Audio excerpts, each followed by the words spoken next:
Hebrews chapter 2. Therefore we must pay greater attention to what we have heard, so that we do not drift away from it. For if the message declared through angels was valid, and every transgression or disobedience received a just penalty, how can we escape if we neglect so great a salvation? It was declared at first through the Lord, and it was attested to us by those who heard him, while God added his testimony by signs and wonders and various miracles, and by gifts of the Holy Spirit distributed according to his will.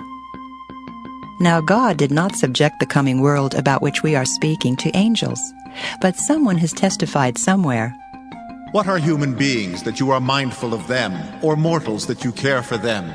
You have made them for a little while lower than the angels. You have crowned them with glory and honor, subjecting all things under their feet." Now in subjecting all things to them, God left nothing outside their control. As it is, we do not yet see everything in subjection to them, but we do see Jesus, who for a little while was made lower than the angels, now crowned with glory and honor because of the suffering of death, so that by the grace of God he might taste death for everyone.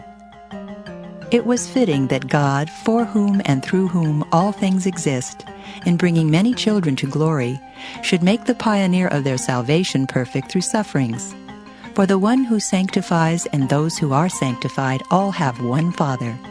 For this reason, Jesus is not ashamed to call them brothers and sisters, saying, "I will proclaim your name to my brothers and sisters. In the midst of the congregation I will praise you." And again, "I will put my trust in him." and again, "Here am I, and the children whom God has given me."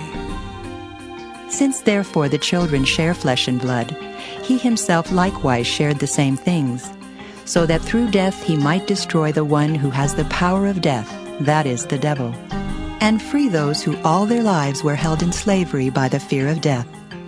For it is clear that he did not come to help angels, but the descendants of Abraham. Therefore he had to become like his brothers and sisters in every respect, so that he might be a merciful and faithful high priest in the service of God, to make a sacrifice of atonement for the sins of the people. Because he himself was tested by what he suffered, he is able to help those who are being tested.